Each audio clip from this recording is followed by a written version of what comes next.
तुलसी महारानी की जय, समवेत भक्त वृंद की जय, श्री हरिनाम संकीर्तन की जय, ग्रंथराज श्रीमद् भागवतम की जय, इस्कॉन संस्थापक आचार्य श्रील प्रभुपाद की जय, गौ Premanandi.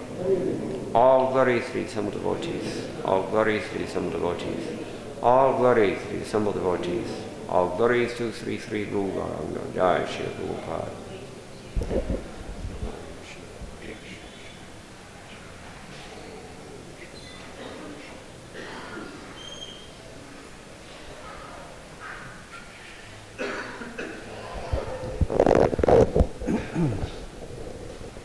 Om Namo Bhagavate Vasudevaya.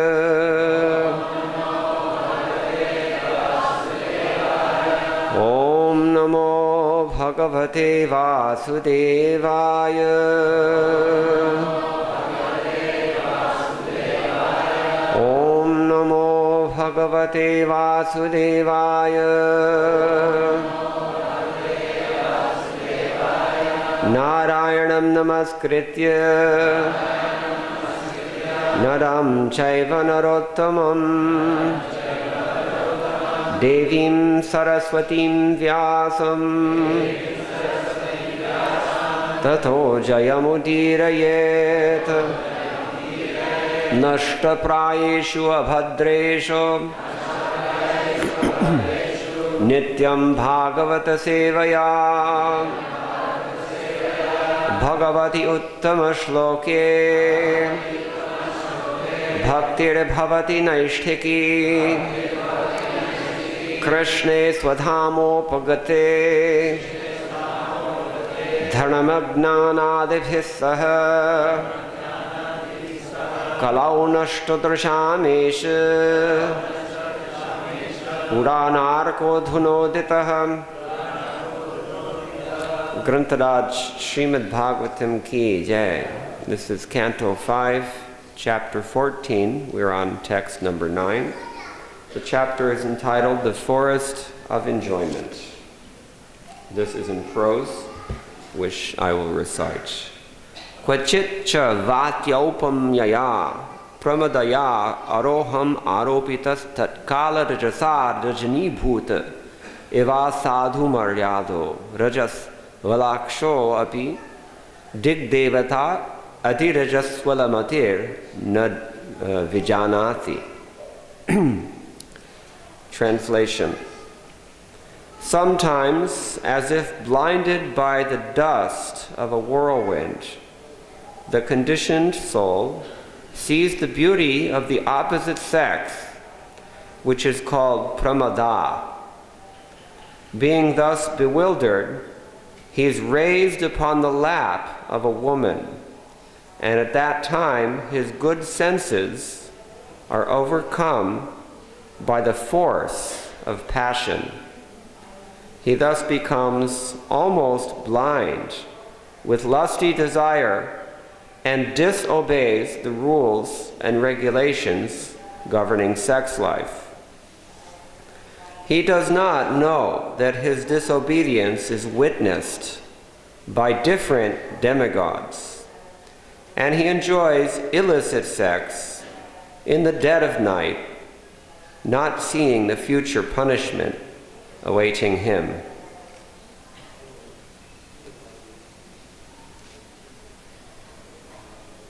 Purport by His Divine Grace A.C. Bhaktivedanta Swami Srila Prabhupada. In Bhagavad Gita, chapter 7, text 11, it is said, Dharmaviruddho bhuteshu kamosmi bharatarashita. Sex is allowed only for the begetting of children, not for enjoyment. One can indulge in sex to beget a good child for the benefit of the family, society, and world. Otherwise, sex is against the rules and regulations of religious life. A materialistic person does not believe that everything is managed in nature. and he does not know that if one does something wrong, he is witnessed by different demigods. A person enjoys illicit sex, and due to his blind, lusty desire, he thinks that no one can see him. But this illicit sex is thoroughly observed by the agents of the Supreme Personality of Godhead. Therefore, the person is punished in so many ways.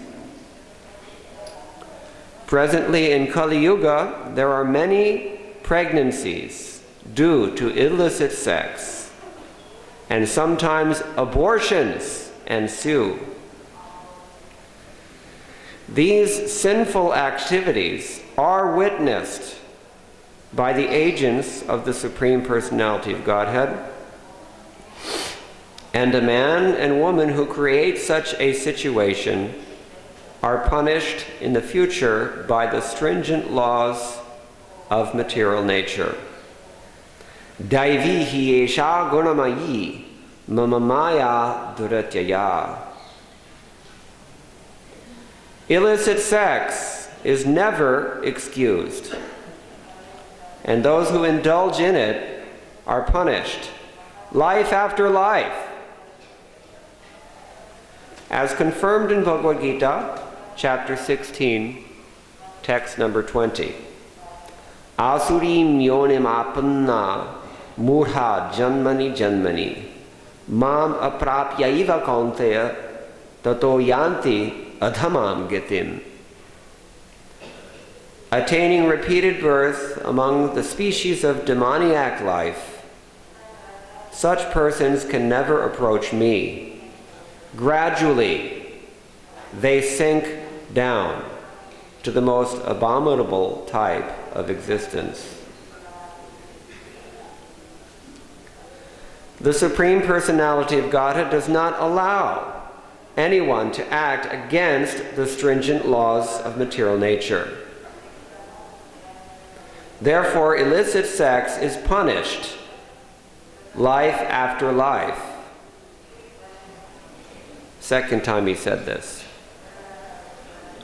Illicit sex creates pregnancies, and these unwanted pregnancies lead to abortion.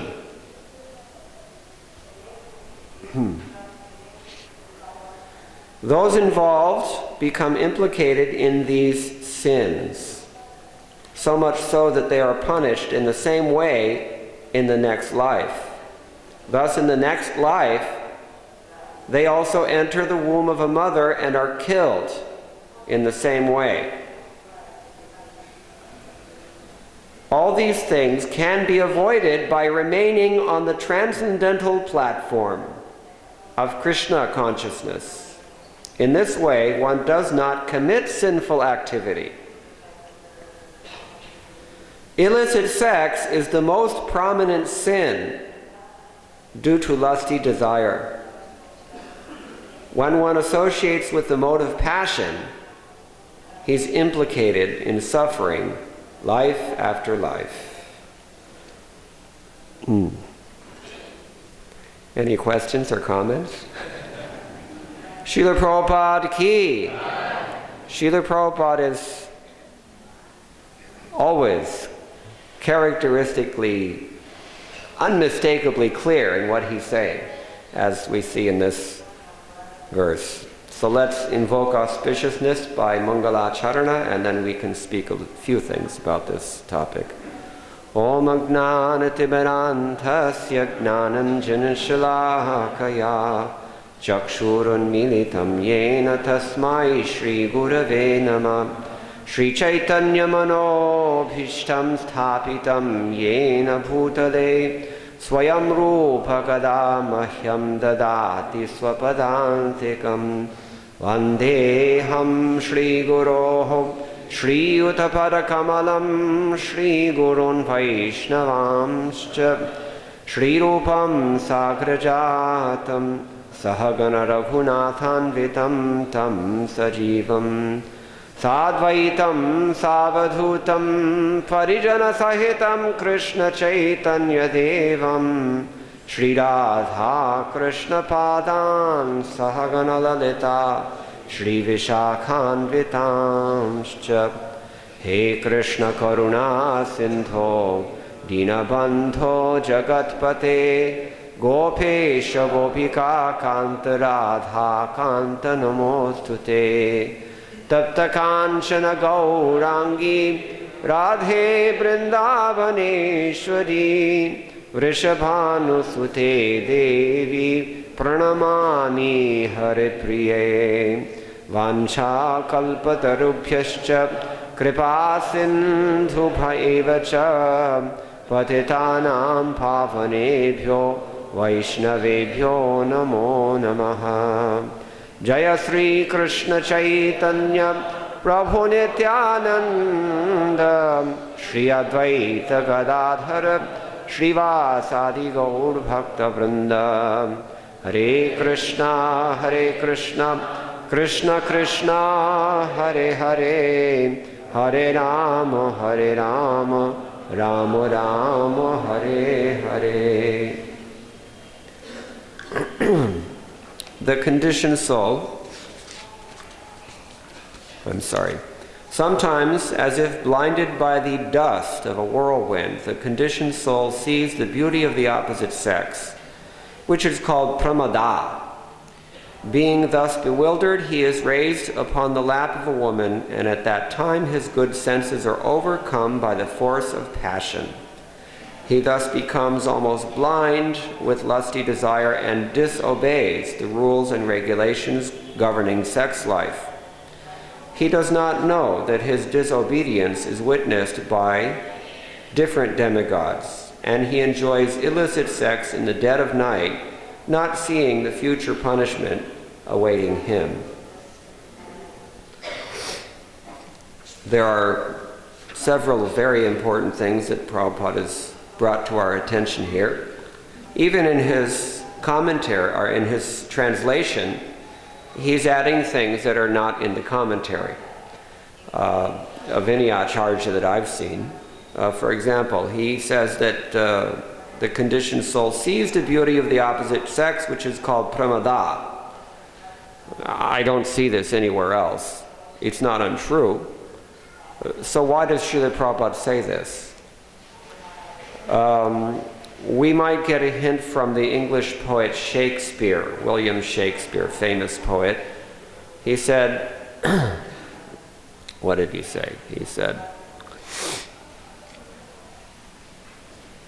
"Tell me, where does fancy lie? Or in the heart, or in the head?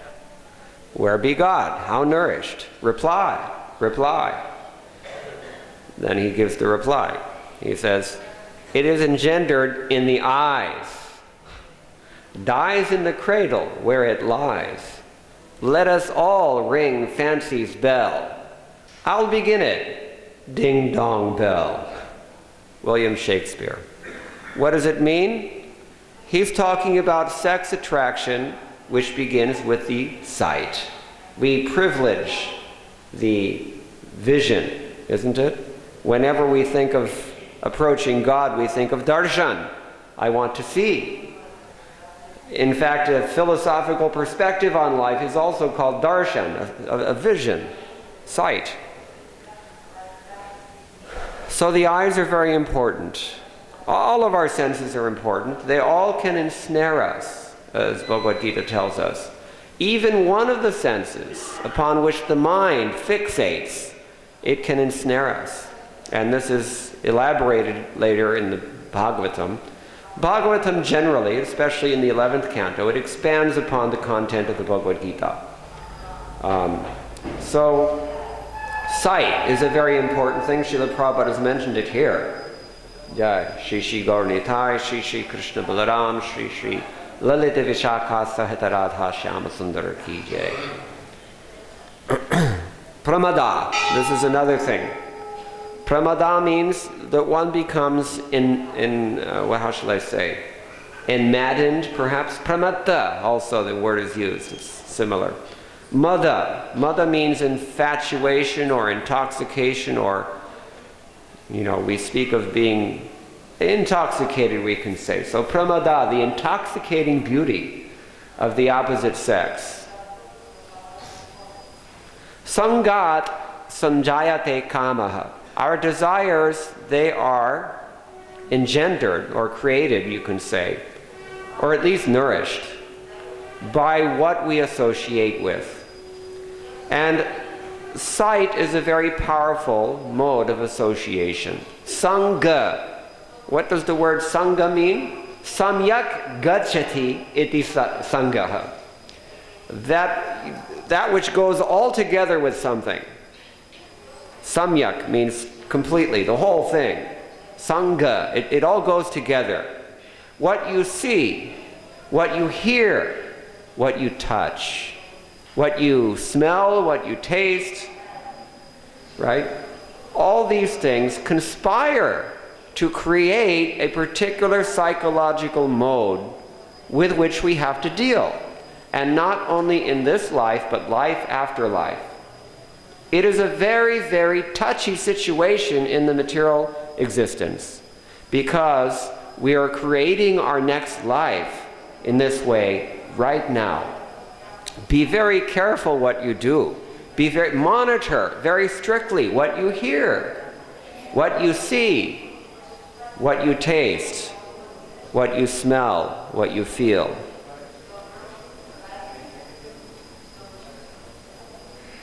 Bhadram karnebhi shrunayama devaha ityadi. In the Upanishads, Shruti mantra, we hear this. The eyes should be used to see only auspicious things. The ears should be used to hear only auspicious things. In this way, if everything is flooding into the mind from all of its agents in the form of its tentacles, what are the hands? 10 hands of the mind, or 10 disciples of the mind. These 5 knowledge-acquiring senses and 5 experiential, or working senses. If we monitor the activities of the senses, we can, we can create the architecture of our psychology. We can change our current trajectory. What happens if you take birth in this world? What is your default? The default is that you will be steered, or your trajectory will be chosen for you by the influence of these 3 modes of material nature: goodness, passion, and ignorance. Srila Prabhupada has quoted at least 2 verses from Bhagavad Gita, and one of them is, 2 of them from chapter 7. He says, for example, Dharma viruddho bhuteshu kamosmi bharatarshitha. I am the strength of the strong, devoid of passion and desire. I am sex life which is not contrary to religious principles, O Lord of the Bharatas. Different acharyas say different things about this, but Srila Prabhupada is very clear. According to his purport, sex life, according to religious principles or dharma, should be for the propagation of children, not otherwise. This is what we've heard in today's purport as well. The responsibility of parents is to make their offspring Krishna conscious. And that begins before the offspring exists. This is a very, very important thing that's often overlooked. Why? Because the psychology of the parents at the moment of conception, or in general you can say at the time of conception, in the period of life in which conception takes place even, that consciousness is going to attract a similar type of conditioned soul. If the parents are liberated, then a liberated soul will be born. Therefore, we have a responsibility to become liberated, even before begetting children. Now, here's the problem. The people who get married are the people who are generally not liberated. And this is something that has to be recognized.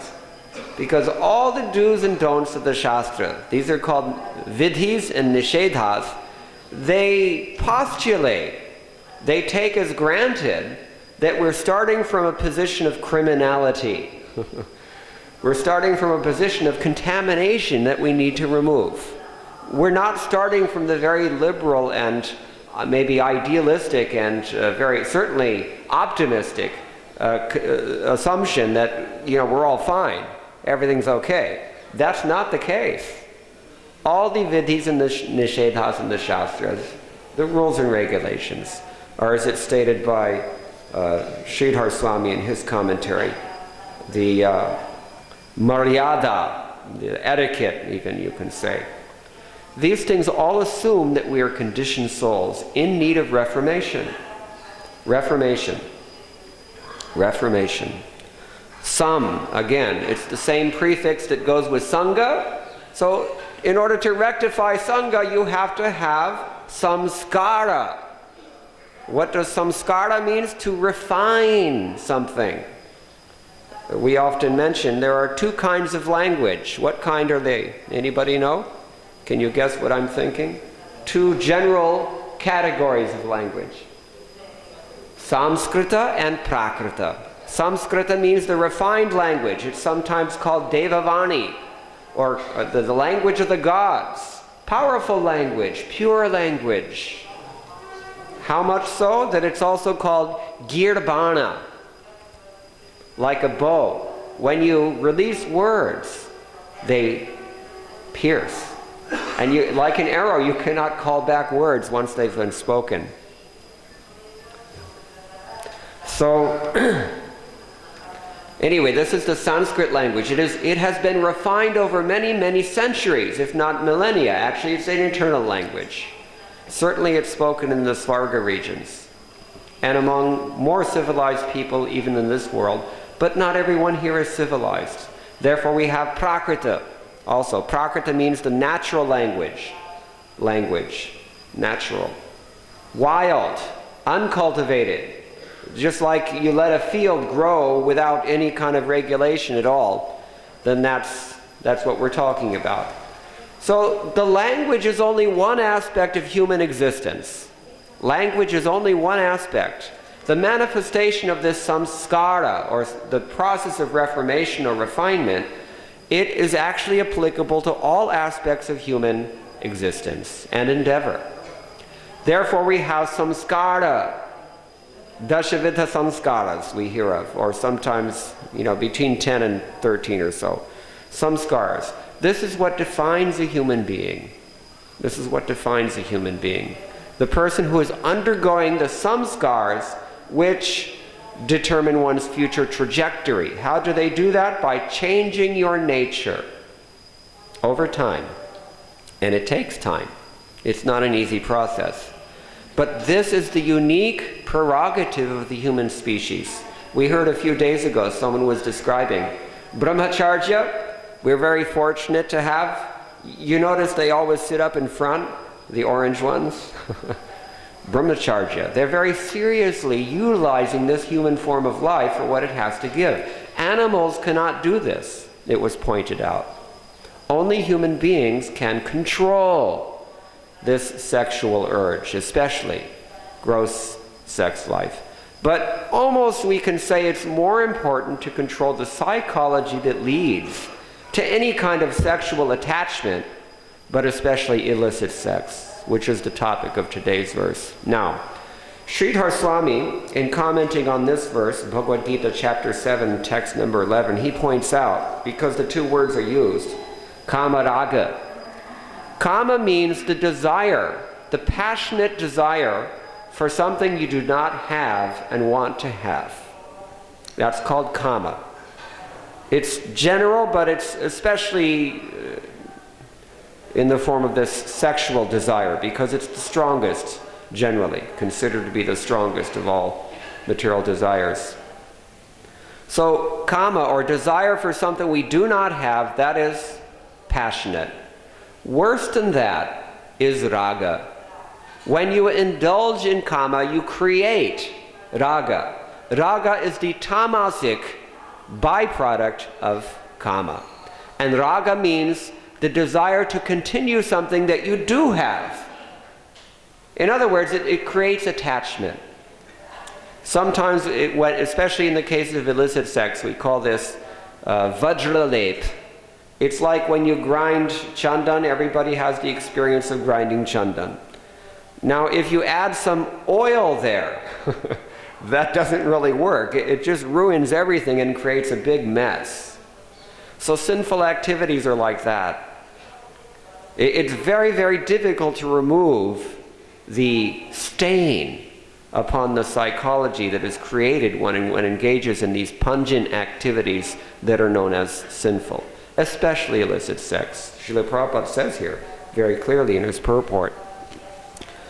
Let me find it.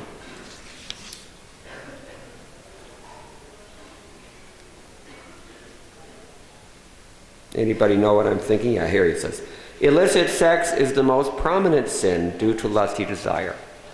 Most prominent, you can say for many reasons it's prominent. It's certainly socially prominent nowadays, isn't it? You will be, your sexual psychology will automatically be engendered if you merely exist in modern society. All you have to do is take birth and be socialized in modern society, and you will develop a psychology that is exceedingly sexual in nature. And that's true in India now. It wasn't so much so 10 years ago. Those who live here, they know this. At least I didn't see it 10 years ago.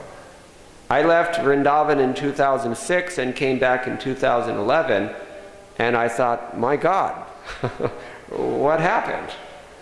I took a metro train in Delhi, and I saw that the young men and women are flirting together, and never ever used to see this here. But now we have it. And I mean, you can say India in particular is in the midst of a sexual revolution, much as the United States saw in the 1960s. This is the trajectory. And the only thing that is required in order to effect this, and what's driving this, is Sangha. Sangha in the form of what? Media, business. Go to Bangalore. Just check out Bangalore. I call it Los Angeles. Because it's just like that. I mean, of all places. Anyway, and largely through Sangha, there was a great influx of foreign association into that city some years ago, and we're seeing the results. So, Sangat Sanjayate Kama. This is very, very important to consider. So, Sridhar Swami says that passion means you want something that you don't have. This is the curiosity factor. In English, we say curiosity killed the cat. Monkeys also tend to be curious. If you read Hitopadesh and other such literatures, you'll find many stories about the simian nature and how it kills us. Because all of us have a simian nature, that is to say a monkey-like nature, to one degree or another, and especially the monkeys are very enthusiastic about illicit sex. Anywhere, anytime, even in the temple. I've seen them doing this. You know, and it was pointed out for our benefit some weeks ago by, I think, His Holiness Subhag Swami also. Even ISKCON devotees in the temple, but their minds, they're standing in front of the deity, but their minds are going to the other direction. We have to be careful about that. So therefore the Shastras very, very strictly advise, do not do this, and that. And do this, and that. There are many vidhis given. Vidhi means a positive instruction, what you should do positively. Nishedha, on the other hand, means what you should not do. Because in the Shastra, whenever you give a positive injunction, you also give a negative restriction. So in the International Society for Krishna Consciousness, those who are initiated, Srila Prabhupada has set up certain vows that we take. Some of them are positive and some of them are negative. What is the positive vow?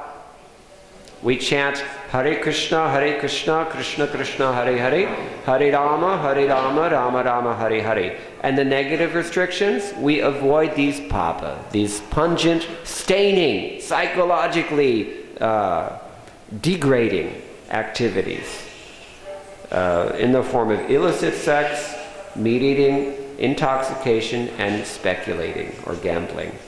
They're very, very important. This is the very basic and core essence of the vidhis and the nishedhas of the Shastra. In other words, you should always remember Krishna and you should never forget Krishna. This is how you do it. But we find that even those who with all good intention attempt to take up this process, follow these principles and chant these in certain fixed rounds, 16 rounds of this Hare Krishna mantra, they can't do it. Isn't it? Is it true or is it not true? Sometimes people fail in this. Not sometimes, quite often. Therefore, Srila Prabhupada, we can see, as far as his trajectory was concerned. We all have our own trajectory in life. What does trajectory mean? The movement, the direction in which you're moving. And as I said, if you don't consciously construct your trajectory in life, then one will be assigned to you automatically by the laws of nature.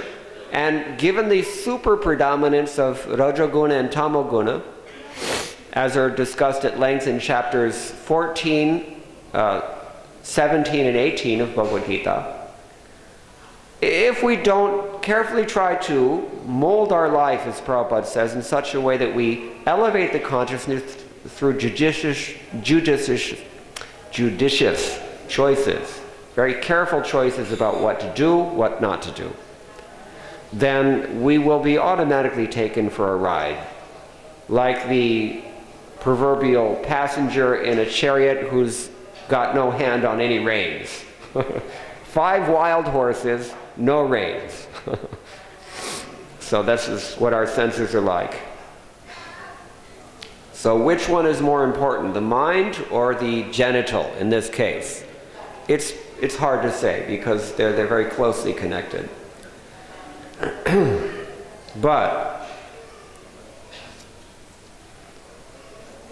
in the verse just after the one that Prabhupada quotes, first off in his purport, Krishna says, Ye chaiva sattvika bhavat rajasas tamasaschaye matta eveti tan vidhi natu aham teshu te mai.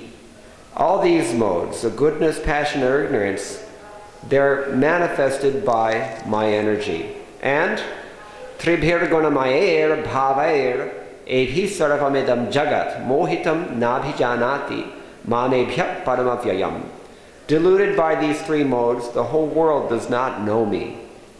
Then we come to the second verse that Srila Prabhupada quotes. Just 3 verses away, he quotes text 14 of chapter 7. Anybody know? Please repeat with me.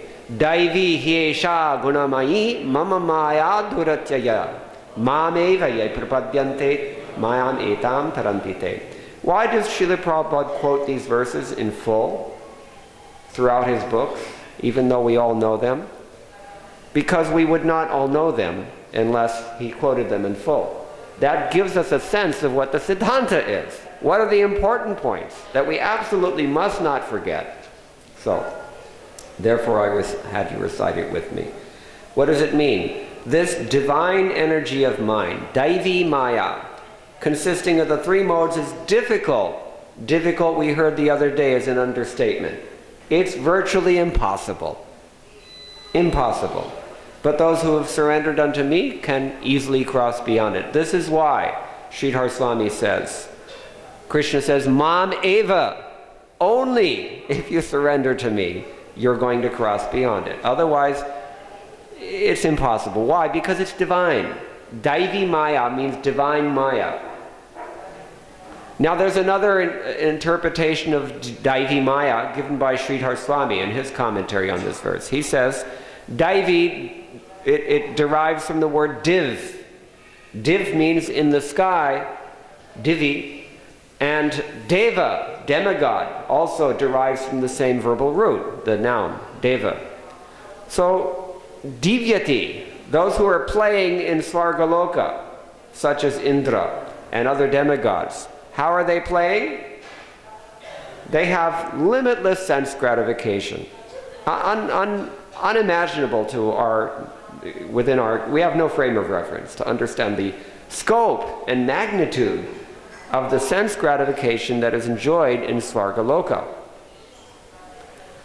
So, therefore, if you want to talk about illicit sex, you can very easily extend this to even that level of creation.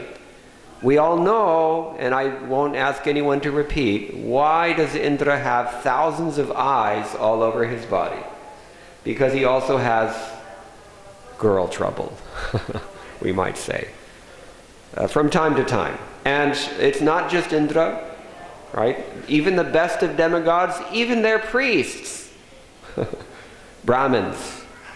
I mean, everyone is tormented in this material world. So sometimes we see that people think, well, as I mentioned in the beginning, Prabhupada's purport is very clear about what his principle is and what he expects and how he's understanding the Shastra. But sometimes it's actually quite common. People think, well, chanting 50 rounds before we conceive a child, this is okay, but I mean, nobody does that really. Or even, sometimes we even hear, we can follow 3 principles, it's okay also. There is a class of devotee who feels this way. But this is not coming from the Shastra. This is coming from a social perspective. The argument, I hear this, people say this, well, nobody does these things nowadays. Have you ever heard this? Nobody follows these things nowadays.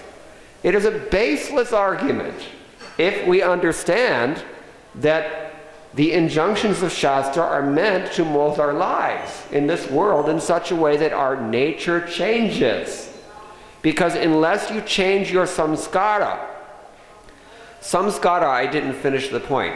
It doesn't only mean the practical application of this purificatory process. It also means the result of that purification in the form of a psychological change, or a particular psychological state that has been created as a result of that reformation. That is also samskara. In exactly the same way that the word dharma, which Prabhupada uses here in chapter 7 of the Gita, it doesn't only mean the obligatory duties that we have to perform on a practical level, tangible level. It also means the nature on which those duties are based. And this is a very, very important thing. This is an ontological principle. It's a metaphysical reality. We're talking here about something that is both earthly and transcendent at the same time.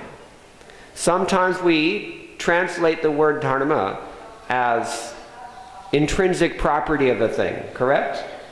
Have you heard this? The intrinsic nature of something.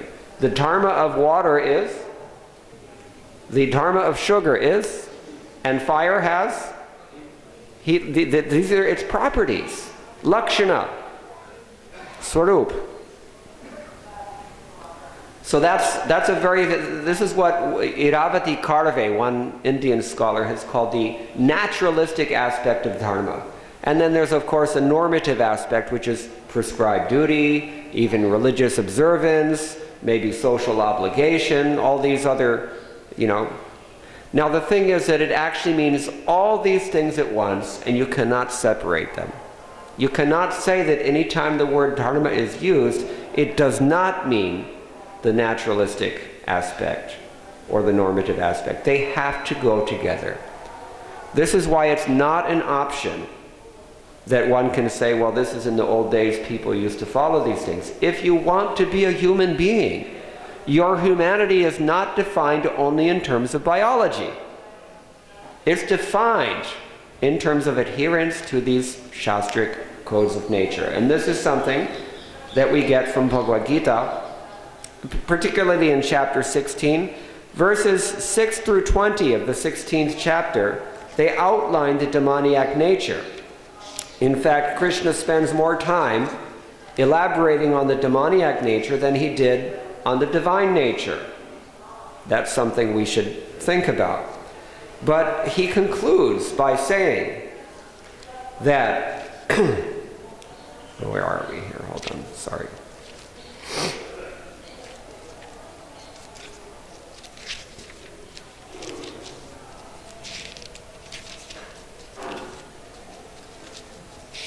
He concludes by saying that if the person who does not follow the injunctions of the Shastra, he necessarily undergoes all the processes, psychological, karmic, physical, and otherwise, that are mentioned beginning with verse 6. Well, I might as well read them, because otherwise not so many people know. Blaubhuta sargau lokesmin daiva asura evacha. This is also in Vishnu Purana. He says, there are two kinds in this world. Some of them are demons, and some of them are suras, or devotees.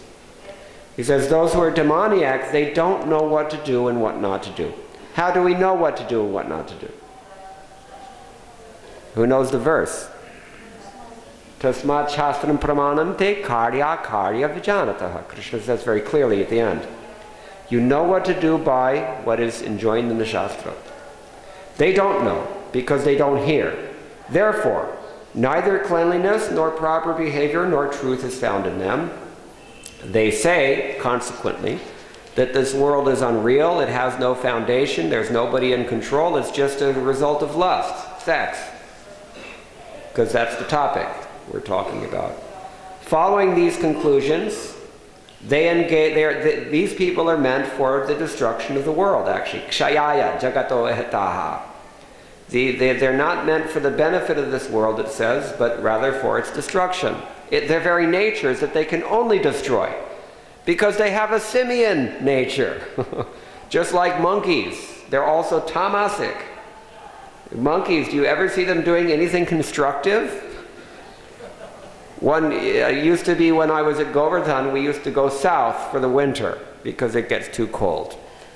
And one year we went to the south, and when we came back, every single electrical wire in the building had not only been disconnected, but also spliced all the way up. They play in this way, and we know why we have cages on our roofs. Because they like the sound of ripping cloth. Just for sport. Divyati. They play in this way. So, mankind in the mode of ignorance, especially, but also in the mode of passion, we have this monkey-like nature. Therefore, we can only destroy the world. And have you noticed that the world is being destroyed now? Raise your hand if you don't think that the world is being destroyed right now. You don't think, well, he's probably got some transcendental answer. I won't even pursue it. All right, but let's continue. Taking shelter. Kamam ashritya. Taking shelter of lust. See, they've already invented a philosophy by which you don't have to control your senses. That's the first thing. The intelligence is gone. Therefore, they justify taking shelter of this thing. And they, being thus illusioned, they're always sworn to unclean work. And then he outlines in so many ways the egoistic and materialistic way in which these people think. And he says, thus perplexed by various anxieties and bound by a network of illusions, mohajala. Here it's described as dust, but this is even more explicit. It's like fish are caught in a net. He becomes too strongly attached, kama bhogeshu, to lust and enjoyment, and he falls down into hell. And Krishna says furthermore, more scary verse, tanaham dvishataha kruran samsareshu naradhaman kshipami ajasram ashubhan asurishwevi yonishu. Once they've fallen down into hellish condition, I make sure that they go deeper and deeper into that. They keep going down to the extent that they hold on to lusts. So there are two things we mentioned in the beginning. There's kama and raga. There's the desire for something we don't have, and there's attachment to that which we do have. The brahmacharis generally, or the renunciates in general, they have to fight with this enemy, curiosity. Just like when one walks past a brothel or a bar, we have, what do they call them here? Taverns. In Bangalore, you have many of them. The curiosity is perhaps aroused by that association, sangat sanjayate kama, that what would happen if I go in? What's it like in there? What are they doing? What is this experience? I don't know. The brahmachari has to deal with this.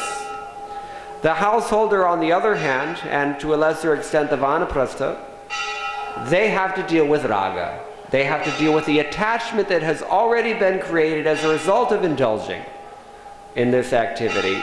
Therefore, they've created a mess for themselves that they have to unravel somehow. And we know from the Shastra it's described as a very tight knot. In fact, Krishna says you can't unravel it, you have to slash it.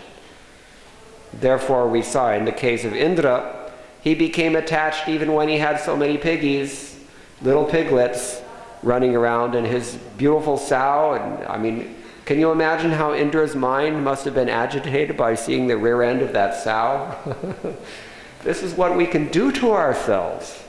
In the Upanishads, this Rishi Vamadev, he had this stunning epiphany one day that, oh, my God, I was once the sun.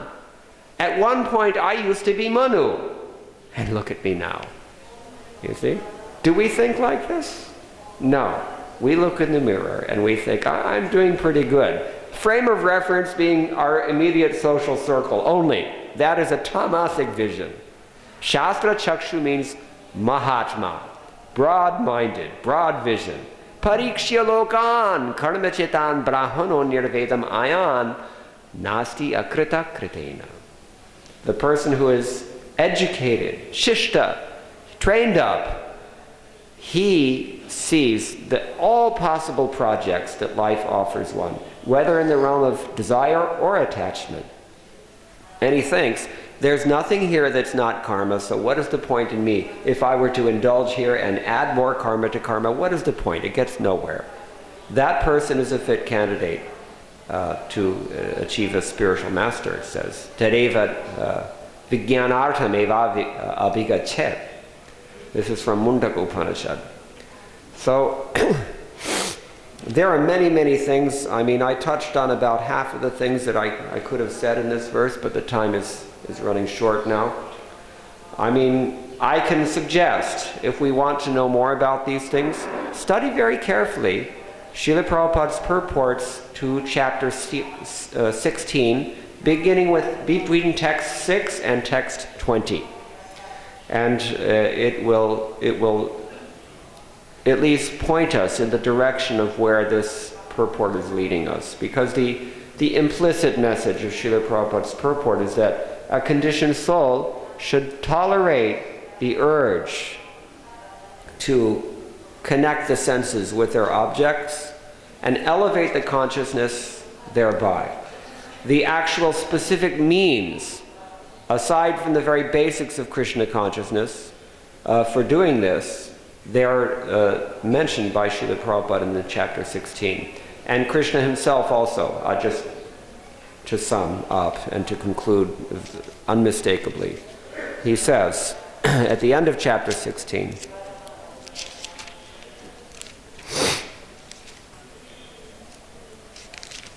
three gates leading to hell that we've described already. What are they? Lust, anger, greed. So today we're talking about lust, and then he says the person who has escaped these gates, what does he do?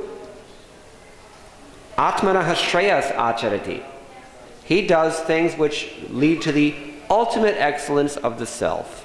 That thing which is super ennobling. That thing which is preeminently worthwhile and valuable, if also more subtle than what immediately appeals to the mind. Shreyas. The Upanishads also tell us of Shreyas and Preyas. So, tato yati param gatim. The alternative, if you take shelter of raga and kama, we mentioned already in chapter 7, who remembers the verse? Adhamam gatim. You have two choices. Here Krishna mentions param gatim, and there Krishna mentions adhamam gatim, the lowest destination. or the highest destination. And therefore he says, Yashastra vidhamutsrijya vartate kama karata. We're talking about kama. Nasa siddhim avapnoti nasukham na param gatim. The person who discards scriptural injunctions and acts according to his own whim means lust, he attains neither perfection nor happiness nor the supreme destination. Tasmat, therefore, Shastram pramanam te karya vyavastitao Shastram gyatva shastra vidhanoktam karma kartami hardhasi. You should do your duty. You should understand what is your duty and what is not your duty by the regulations of scriptures. Knowing these rules and regulations, you should act such that you are gradually elevated. These are some things we can think about here.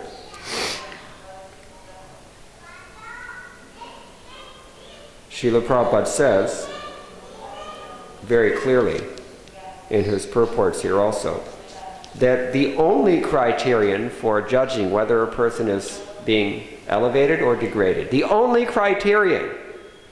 Anybody have any ideas about this? What is the criteria for judging whether you're going up or going down?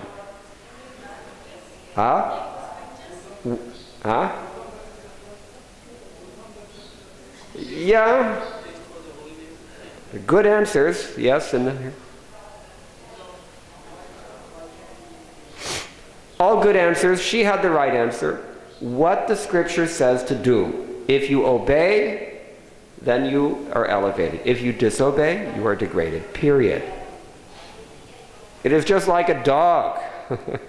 The dog has only one choice. Either you obey or you don't obey. So we're like that. Dvipada pashu means that you are in need of reformation. And the only way to be reformed is to either obey the authoritative injunction or not. Now this is psychologically alien to the modern mindset. Because what we're proposing here is a very powerful, code of conduct. It's a hierarchically ordered worldview that involves unqualified submission. And that's very, very unappealing to the modern mind. Unappealing to the psychology that is created by sinful activity in particular.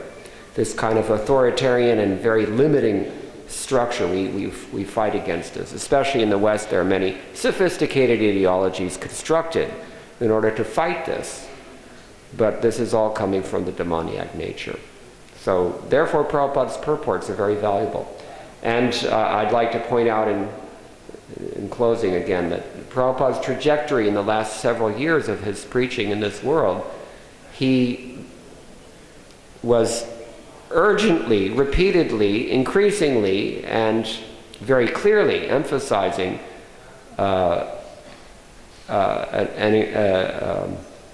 the increase of vidhi-based devotional life. Rules and regulations.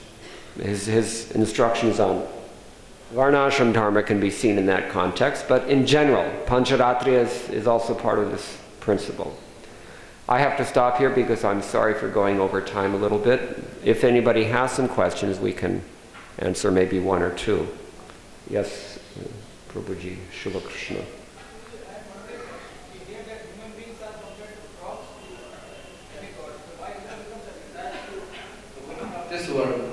Repeat your question. I'm saying we hear that human beings, the beauty of human beings are compared to frogs, the demigods. So why Indra becomes attached to enjoying? Because we think we're frogs. The whole condition, what it means to be a conditioned soul is that we get this human body and then we think I'm one of these things.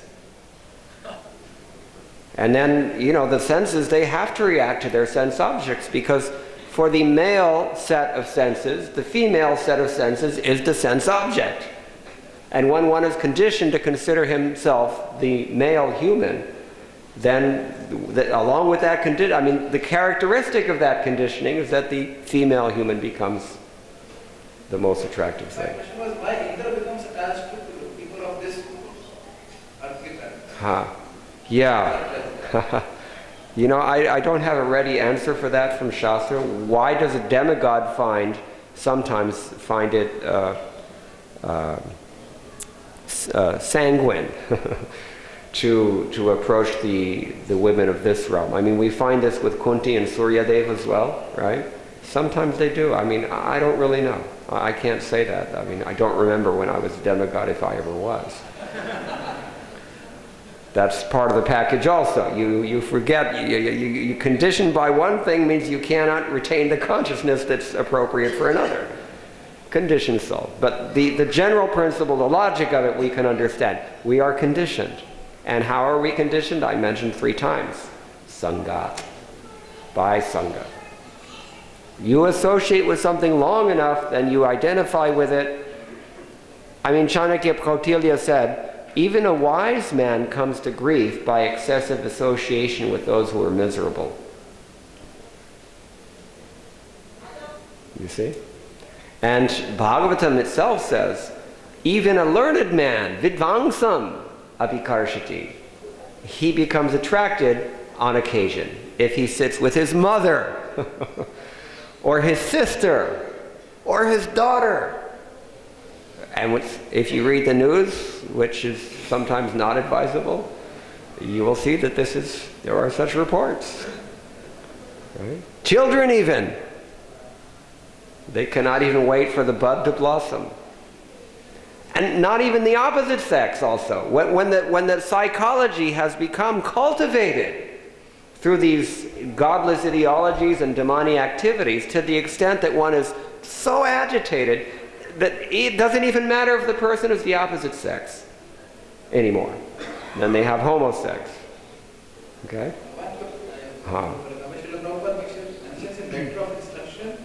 That a teacher of Krishna consciousness is always beyond the practice of death. Yes. Okay, but we're getting a little off topic with this question and we're already over time. So maybe this one here. Microphone out of here. And anyone is of course free to leave. It's 9:10 already, so yes, please. Sometimes we notice that even after following the regular principles, all the spiritual injunctions, the mind can sometimes wander here and there, especially lusty desires. So my question is, are there any physical sadhana practices that can be performed to control consciousness, just like maybe cold showers, or is it remedial precautionary steps? Yes. Good diet, right? Good association mainly. I mean, these are artificial means. This is the point. The Shastra does advise these things to help brahmacharis in particular to maintain their vows on a tangible level, on a physical level. But that's not really the essence. The point is that the psychology has to change. Unless the psychology changes, one has not become samskrita, one remains prakrita, wild, uncultivated, unrefined, right? So that's the point. And the Shastra, I use the word shishta. Shishta means a person who has been trained up, a person who has been fully educated, a person who has such good association that his behavior is proper, a person who is socialized in that way. That person can sustain human existence. In today's society, a person who has not been so benedicted, it will be very difficult for that person, even if he adopts these external means. So Prabhupada always emphasized the spiritual dimension here of elevating the consciousness to the transcendental plane, as he concluded in his purport. One can avoid so much trouble if one remains on the transcendental platform. That's not easy.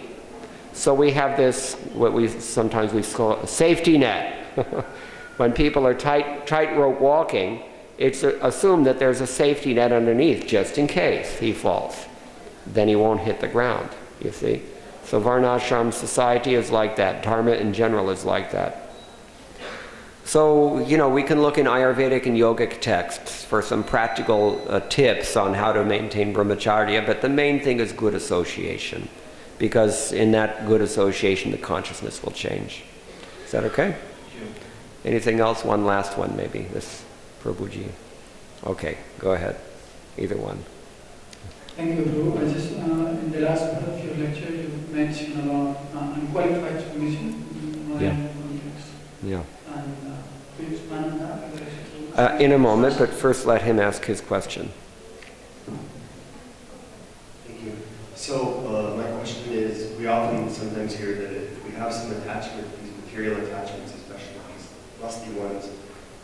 they should be replaced. So Yeah. we find ourselves so struggling with these attachments. Then increase the rules and regulations. That's what they're meant for. Does that mean that we haven't had the higher tanks? It's relative. We can always say in Krishna conscious that a person is Krishna conscious but not Krishna conscious. In some ways we're Krishna conscious, in other ways we're not Krishna conscious, because we're conditioned.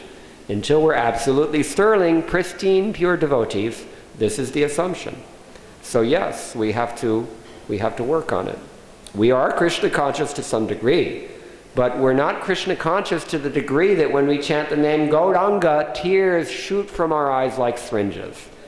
Raise your hand if you've seen somebody in this state at Mangalarti. Not very common. That is why Krishna said, he gives the statistics in Bhagavad Gita. It's not very common. So in a society wherein this is actually not very common, there has to be some objective social means of maintaining decency, and that is dharma. In the back here we had.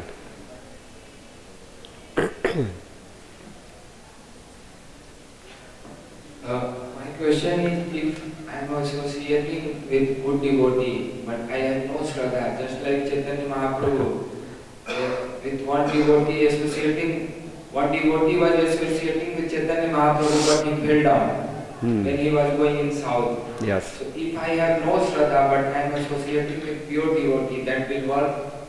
Or if you continue to associate without committing offenses, what the faithless person has to guard against, even in good association, is aparad.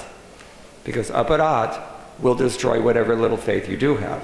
You at least have enough faith to associate with good devotees. And that's because you have not offended them. Therefore, if our Shraddha is less, everybody has some Shraddha. The Shraddha is eternal. Shraddha mayo ayam purushaha. Krishna says the living entity, he's made out of faith. He's not separable from his faith. We all have faith. But what is the quality, or rather what is the dilution of your faith? What is the contamination level of your faith? So if our faith is highly contaminated, that is to say if it's shunted into the realm of Maya rather than Krishna consciousness, then we have to associate with more advanced devotees. If our faith is not sufficient that even in that association we can take full advantage, then we simply have to either seek better association or learn to take better advantage of the association we have.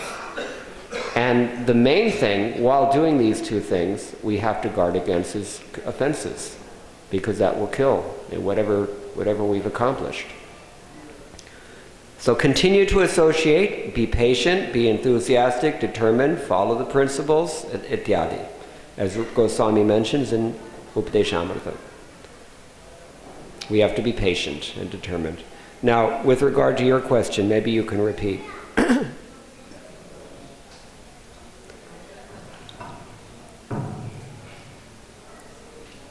I was just asking about unqualified submission. You mentioned, in relation to submission to the scripture. We have those of us who are socialized in the modern mindset, and it doesn't really matter whether you're a man or a woman, whether you are Eastern or Western, whether you are, whatever your socio-religious or political or economic background, it doesn't really make any difference. Anybody, practically speaking, anybody socialized in the modern world is going to have an innate aversion to dharma, because that is the nature of this world. We mentioned in the beginning, dharma jnanadibhi saha, right? Krishna swadhamopagate dharmadi jnanadibhi saha.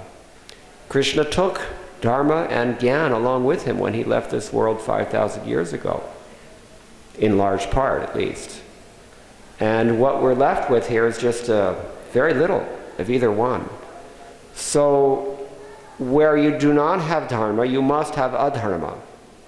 And where adharma predominates, this is what Krishna has described in the later chapters of Bhagavad Gita.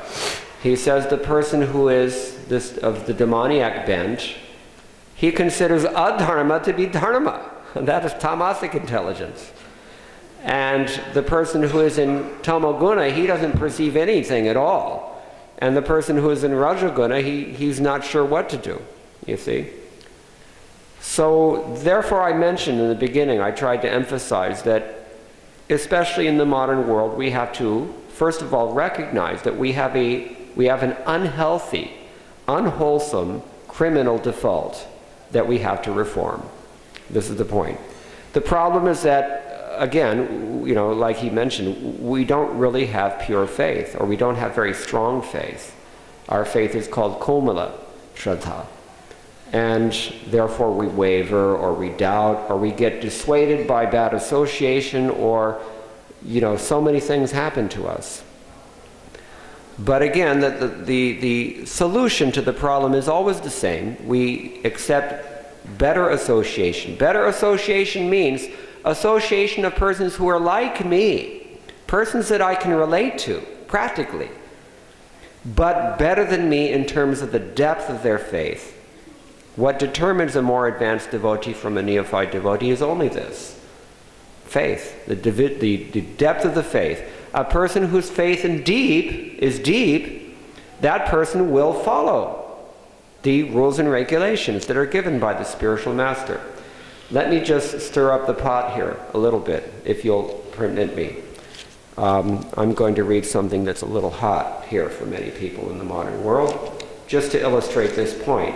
Srila Prabhupada comments on text 7 of chapter 16. In every civilized society, there is some set of scriptural rules and regulations which are followed from the beginning. Especially among the Aryans, those who adopt the Vedic civilization and are known as the most advanced civilized peoples. Those who do not follow the scriptural injunctions are supposed to be demons. Therefore, it is stated here that the demons do not know these scriptural rules, nor do they have any inclination to follow them.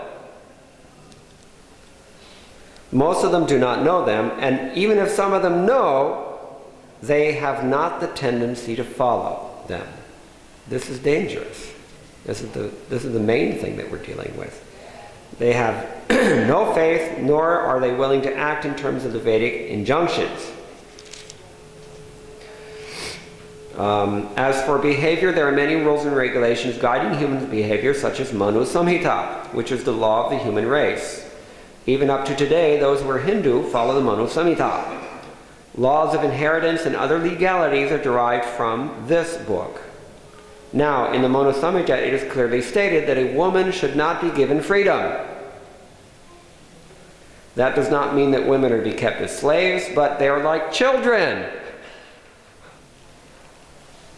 Children are not given freedom, but that does not mean that they're kept as slaves. The demons have now neglected such injunctions, and they think that women should be given as much freedom as men. However, this has not improved the social condition of the world. He goes on in the same spirit. He talks about properly behavior according to Manu Samhita, and that's the example that he gives. I think we can all see now how this is problematic. There's a lot of opposition to these principles. That's the whole point. And it's because of impiety for the most part. Because for thousands of years, people had no problem with this in any culture. Tulsi Das, he's very infamous, notorious, because he says, your drum, your dog, and your wife, they all sound better the more you beat them. That's a very offensive statement to the modern mindset. But in fact, the same exact sentiment is expressed in English by another poet a few hundred years later. Did you know this? So, I mean, these things are ubiquitous. I mean, there is abuse of these principles as widespread as their neglect. That's another thing to consider. Therefore, people's faith is destroyed. So what we actually need is people who follow the injunctions of the Shastras. And I would say that Pancharatriki vidhis are actually more relevant for Vaishnavas than Manusmriti even. But the point is that unless the consciousness is centered on Krishna, there's nothing to prevent this exploitation from going on. Not that Hindu society or Vedic society, Manava society, has cornered the market in exploitation of caste relations or social hierarchy, but because we see that the same thing happens in every society, including those that claim to be egalitarian. But the point is that unless the mind and the heart are centered on Krishna, one's motives can never be pure, and therefore they must eventually degrade, because that is the trajectory, as we mentioned already. Is that clear? It should be disturbing, and it should be enlightening at the same time, because that's what the Shastra does. Okay, I really have to stop now because it's 9:30. Thank you very much. All glory to Srila Prabhupada.